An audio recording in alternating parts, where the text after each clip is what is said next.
Hello, everyone, and welcome to the show. This is Franz Sidney. So, welcome to Create with Franz. And we are today with our special guest all the way from California. That's Eric Goodman, Ph.D., who is a clinical psychologist and also he writes books. And he's also a very good speaker. So, welcome, first of all, to the show. Hello, hello. Thank you, Franz, for having me. It's good to have you here and talk about anxiety in particular. It's something that I've covered so many times in my episode, but there's always something else that we can talk about because the big trend seems to be that you want to completely erase anxiety from your life. And we know that can be possible because it's a normal natural part of our development and growth, and it protects us from death. So what do you think about this anxiety? The anxiety to cure anxiety. Yeah, the anxiety to cure anxiety causes a lot of suffering. And it's not people's fault for wanting their anxiety to go away and leave them in peace. But it's just never been in the realm of possibility for humans because we are a species of very anxious creatures. So something happened to our ancestors three to 4 million years ago when we developed this habit of ruminating over things that happened in the past and anticipating things that could happen in the future. And that is a double-edged sword. So if a zebra is chased by a lion and the zebra escapes, it forgets all about it. It goes back to doing zebra things, happy as can be. But the human that goes through something challenging like that, we're going to ruminate about, oh my God, what would have happened had that thing got me? What would I have done? And what it'll anticipate, our brains will anticipate. What'll I do tomorrow if there's a lion or if there's two lions? Maybe I need to stay away from areas where there's lions. And so that is a very powerful safety mechanism in our brains. And because of it, we are the top of the food chain. We can talk to each other through devices. We have this wonderful human civilization, though not always so wonderful. So there's all these wonderful things, but it comes at a cost. We ruminate and we anticipate, we bring threats to ourselves just in the power of our own minds and imaginations. And that's not something we believe other creatures can do in the way that we do it. So it makes us the most anxious of animals on the planet, but it also makes us the most successful. That's interesting, isn't it? So anxiety isn't all bad. It's something that will protect us so we don't get burned, we don't get killed, we That's don't right. crash. But Yeah, some people live in constant anxiety and they believe it so much that something will happen that that's right. then the body will physiologically react to that and create the jittery legs and the heart problems and the, oh, I That's can't right. breathe. I have a chest thing. This is real. Of course it's real because your body has no idea what's the difference between what's here and what's there. That's right. Imagination. That's right. It doesn't. That's why if we watch a horror movie, for example, our bodies prepare us to battle a live creature, right? That's Oh, yeah. that adrenaline that we get when we're watching something that is on a screen is confusing our brains, and our brains preparing us for fight or flight. Exactly. And so the problem with anxiety is that modern human life is very recent, and most of human existence, our ancestors go back 3 to 4 million years, as I was saying, and we were hunter-gatherer nomads. And that's what we are optimized for. That's what our nervous systems are designed for. And all of a sudden, from an evolutionary standpoint, everything's changed. We've gone from hunter-gatherer lifestyle to iPhones and social media in the relative blink of an eye. And our brains get very, very easily confused about it. And so that's how we can go from having just your normal run-of-the-mill anxiety to an anxiety disorder when we fall into these phobic patterns, as we call Mhm. it, as I personally have experienced. I've dealt with two phobias. One, public speaking. So there was a time in my life doing something like this, being part of a podcast such as yours would have sent me panicking. But the thing that has scared me more than anything in life has been flying on airplanes. I had let's see, in the 30 something years I've been a psychologist, I've only ever worked with one person for a fear of flying whose flying was worse than mine. Most people that I work with for a flying phobia, their phobias are not pleasant, but not to the level to what I was dealing with for years. I had a very severe phobia of flying. Right. Um, yeah, would it be helpful to hear a little bit about I that would love to story? know how that affected your life and how did it start exactly? Because I Yeah. think I have clients like that. So yeah. So for the first 19 years of my life, I had no issues with flying, other than I thought it was pretty boring. I would get on the plane and just have to sit in a seat for hours until I got to my destination. And typically I would just try to sleep because it made it go by quicker. Turbulence to me, for those first 19 years was like this peaceful rocking that would make me feel kind of calm and sleepy. And so all that changed when I was 19 and I was studied abroad, and I was on a flight from Beijing to Hong Kong, and randomly I was sitting next to my philosophy professor. And we got on the flight, and I fell into a deep sleep before we even took off. And at some point in the flight, I'm shaken awake by my professor, and she is panicking. She's saying, "We're flying through a storm. We're not going to make it." And I look around and I see everyone else is kind of doing their thing. We are in a turbulent flight and there is lightning going on around us. But it looked fine to me at that point. And I told her, we're fine. And I fell back asleep. Mhm. And a short time later, she shakes me awake and says, we're going down. And she's really panicking. And I look around, everything's fine. I reassure her, I fall back asleep. And this went on maybe five, six times throughout that flight. And I was annoyed, but I didn't really think much of it afterwards. Um, and then the next time I got onto a plane, I'm flying, and I'm in the middle seat.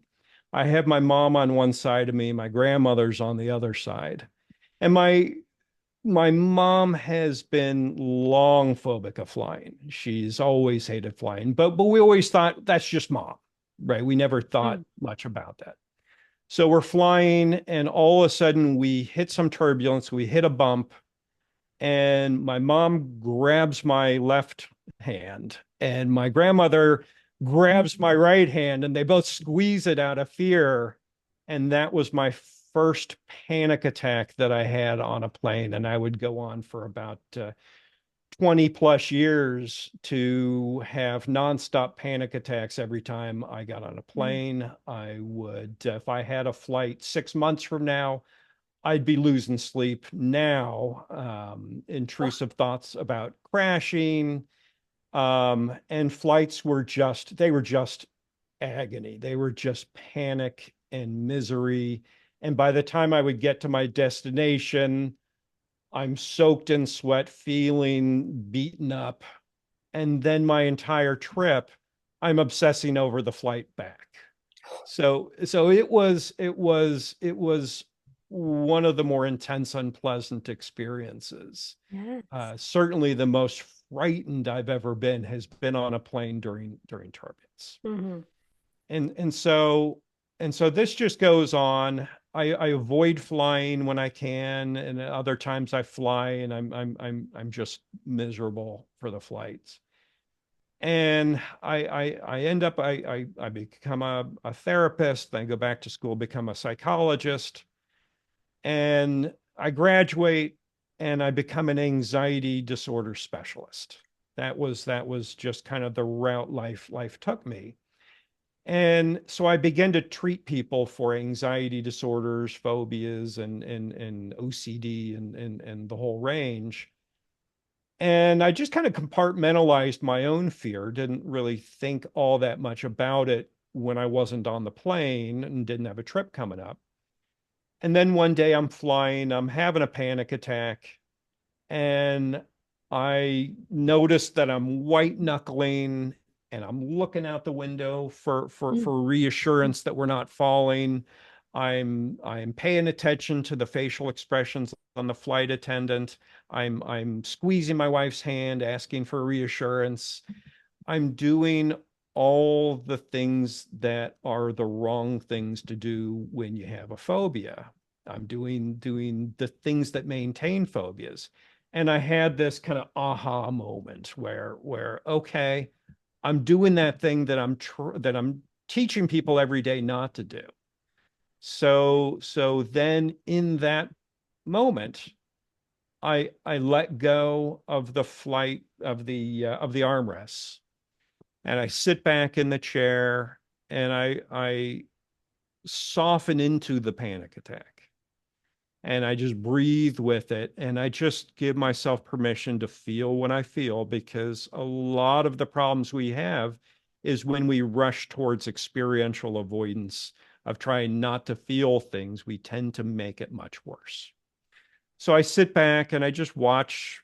We hit turbulence. I watch the anxiety go through the roof and stay up until the turbulence stops, and then it comes back down, it goes back up, and I Mm. watch it with some curiosity. And my sense of suffering on the flight drained, and I felt so much better, even when I was having panic attacks, because when you're in a phobic cycle, those neural pathways are formed. So you're going to feel uncomfortable until there's new neural pathways that develop. So I went on for about 10 years with my flying much better. I stopped having panic attacks. I never had another panic attack on an airplane after that. Um, and I didn't suffer on airplanes like I did. But I still hated flying, and even more than that, I hated turbulence. But I just kind of lived with it for a while, about 10 years. So I was about 50% better. Mm. And then I just got curious. Why is my anxiety staying at the level that it's staying? And I'm grateful that I'm not having panic attacks. That's wonderful. But I'm just curious because I'm treating phobias for a living, and I just can't figure out why mine is plateaued in the way it is. So the next flight I go on with this different mindset that I go on, all right, I'm just going to pay attention to what I do and try to figure this out. So I get on the plane, and the first thing I do is I put on new age music to kind of relax and enjoy the flight the best way that I can. I realize, all right, well, right there, that's experiential avoidance. I'm doing that because I don't want to feel anxious. And when I don't want to feel anxious, anxiety becomes a threat. And when anxiety becomes a threat, you're going to have more of it. You're going to have anxiety about your anxiety. And so instead, I think I put on The Who, if you know the Who songs, and just kind of blasted some up, some stimulating, some nervous system arousing music, which was the opposite. So I started to do the opposite of what my anxiety told me to do.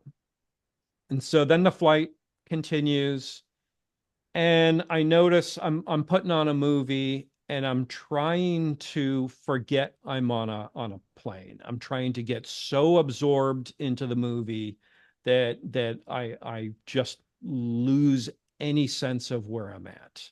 And while that might be comfortable in the short term, it's still experiential avoidance. I'm still teaching my brain that flying is safe, and that if I stop and I pay attention, that's going to be bad. So when I noticed I was doing that, I turn off the movie and I just look around, noticing I'm on a plane, noticing there's some turbulence, noticing the sounds, looking out the window, sometimes not for reassurance, but just to see that I'm on a plane and just take in that it's okay, that the flight is fine, right? That nothing bad is happening. And I did that, and I noticed a thing after that was that my brain was trying to portray the pilots as ultra confident and ultra competent individuals, that they're going to take care of everything. And that was reassuring to me. But I think that that was also a safety behavior. I think it was making my anxiety worse in the long run. So I began to do some more what we call imaginal exposure therapy. So we'd be on the plane, we'd hit turbulence, and I would visualize the pilots as being a couple of monkeys in pilots' hats, bouncing around and just hitting controls randomly and throwing things and not knowing what they're doing. And that was terrifying for me for about 3 minutes, 4 minutes, 5 minutes. And then it just became silly. It became nothing. And that upped my game further. And so I noticed that I wanted to only fly in the window seat so that I could have access to the window, so I could look out for reassurance. And so I began to only fly in the aisle seat and not look out the window if I felt like I needed to look out the window.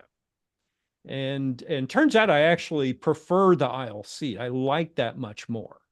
But sitting in the aisle seat instead of the window seat, and then sometimes resigning myself to sitting in the middle seat. No one likes to sit in the middle seat, but seeing that is another exposure exercise because I'm just kind of wedged in there. And the more I did the opposite of what my anxiety thought that I had to do to be okay, the more comfortable I got flying. And now I don't have that same anticipation. In fact, we're flying to Copenhagen in a few weeks. My daughter's studying abroad, and so we're going to go out and visit her. And I'm excited. I'm happy. I'm looking forward to it.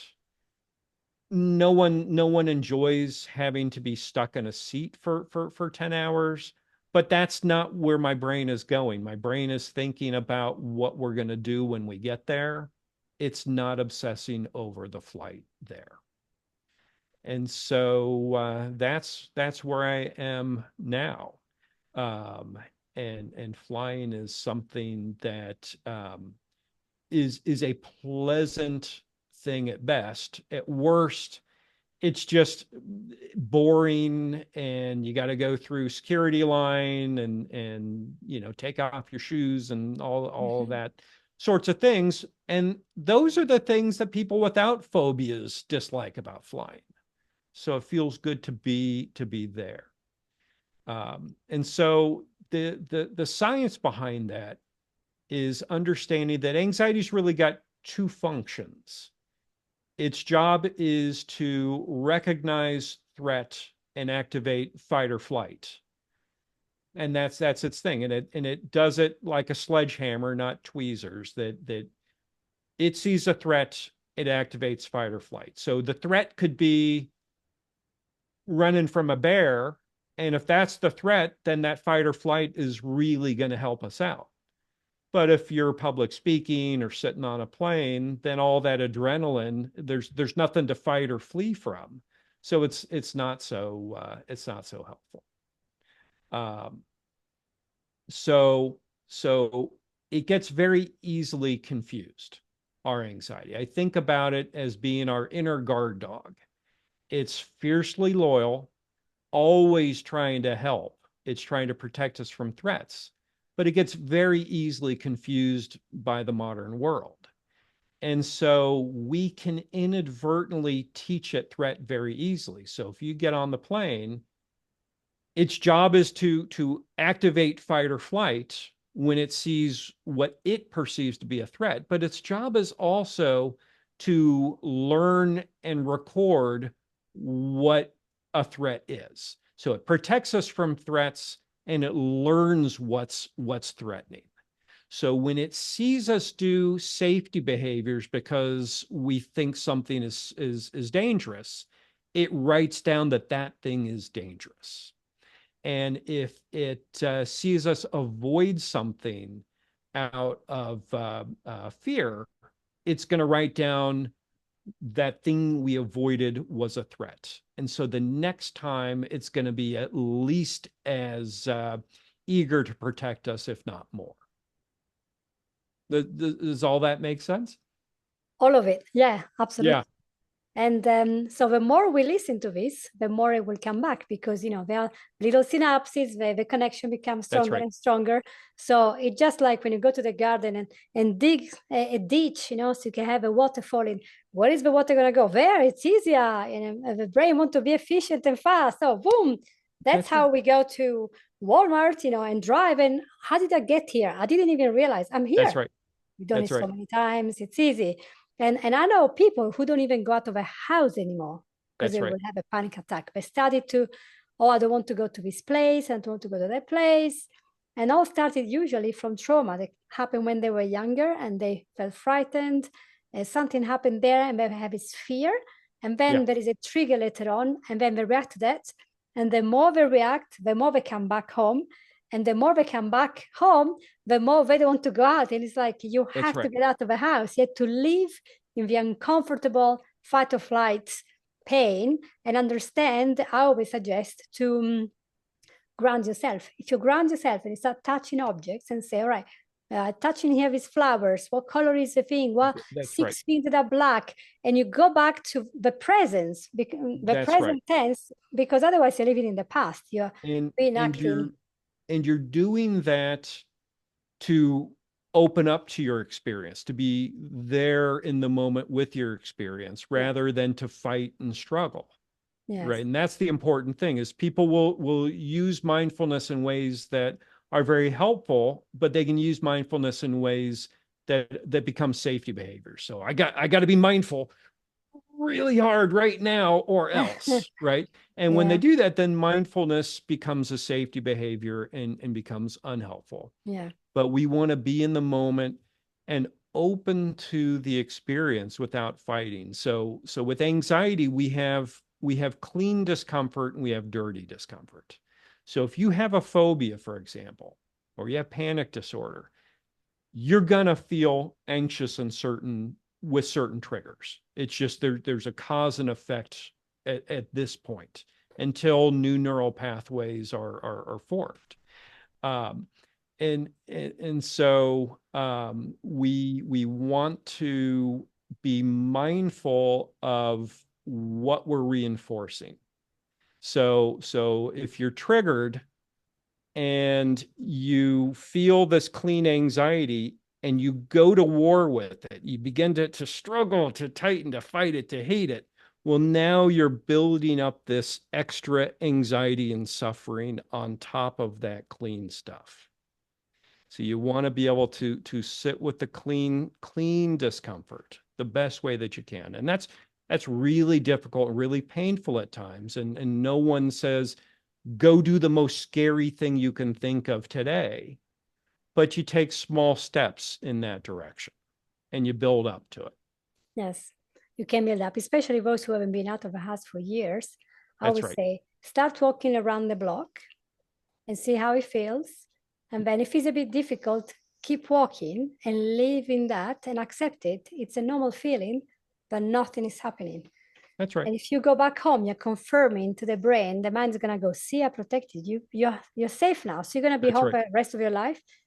Is That's right. that alive? You know? That's right. That's right. And So yeah, you may even start with just walk into the mailbox, right? And and then tomorrow beat that by 10 steps.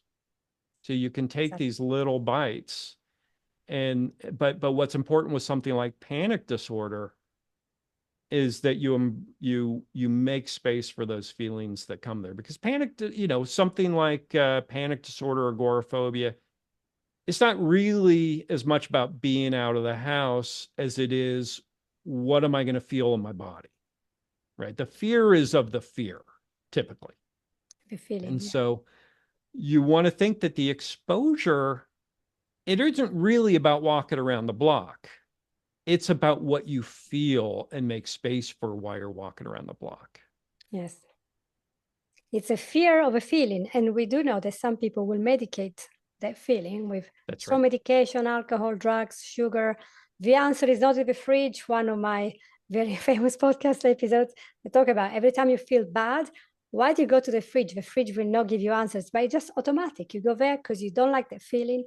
You want to smash it. It's like in our modern society, we cannot feel fear or pain. We have to annihilate the feeling. Why feelings Right. are healthy? We have to get them out. And if we don't, we're going to have liver problems as well, because the liver is there, can't get anything out, and we're going to be angry or sad or depressed. And I remember one of my episodes from Ardeshir Mehran, who is also a PhD researcher and psychologist. I don't know which university he's from, it's been a long while now, but he was talking about depression. He said, you're not depressed, you are unfulfilled, you are not finished, you are unfinished. That's his title of his book. And the same for anxiety. Is of events, it's something inside you, and it's your feelings, and you have to learn how to live with that feeling until the feeling becomes less than a monster, very cute monster, then it becomes you. It's you. It's the little child, the inner child being terrified of something that is not happening. That's right. So I actually, the second book I wrote is called Your Anxiety Beast in You. And I wrote that There we go. thinking about anxiety as being like the beast from Beauty and the Beast, that superficially it looks like it's the villain of the story. Mm-hmm. But as you dig deeper, you realize it's actually a misunderstood hero. Yeah, And the thing is, we are this species of anxious creature, humans.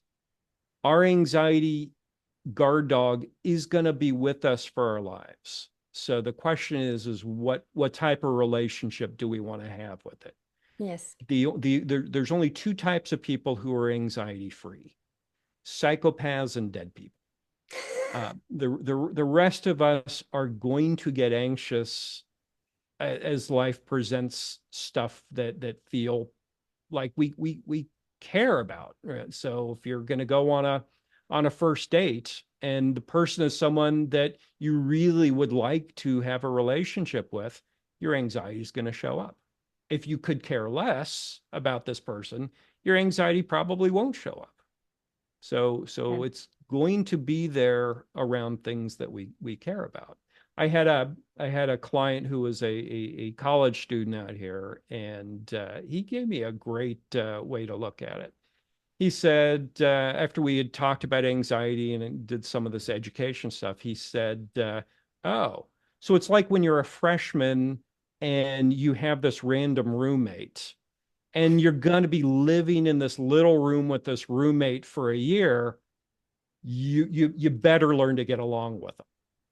And I think that's how it is with anxiety. Anxiety is not going anywhere. We can suffer more from it. We can suffer less from it. We can have a good relationship or a maladaptive relationship. But the more we want it gone, the louder it gets. The more we try to extinguish it, the more vigorous it grows. Mm-hmm. So I think we want to have a good relationship with our inner guard dogs. We teach it where we can. We can learn a lot. We can this what we're doing now. My guard dog, 20 years ago would have been freaking out to do something like this. it's okay with this type of thing now, because I have spent a lot of time teaching it that public speaking is okay. It's reasonably safe. So it's going to learn what we teach it. We can teach it threat or we can teach it safety, but it's going to learn something. Yeah. And that's a very nice closing sentence. We have to teach you something. Let's make sure that we teach our anxiety a self-compassionate mindset, that we understand is part of us, is trying to help us and tries to protect us. We can thank and give it a new job, which is to make us really excited, because anxiety and excitement produce the same effects in our body. Absolutely right. I'm It's so just excited. the story is different. Yeah, just a different story. So let's change the story that we tell ourselves every day. So Eric Goodman, PhD, author of an amazing book called The Mindful Freakout, a rescue manual for being at your best when life is at worst, and other books. So you will have to click on the links under this episode if you want to know more about his work and his book. So thank you so much for being with us, Eric. It's been such a pleasure. It's been fun. It's been fun. You might even come back one day. You never know.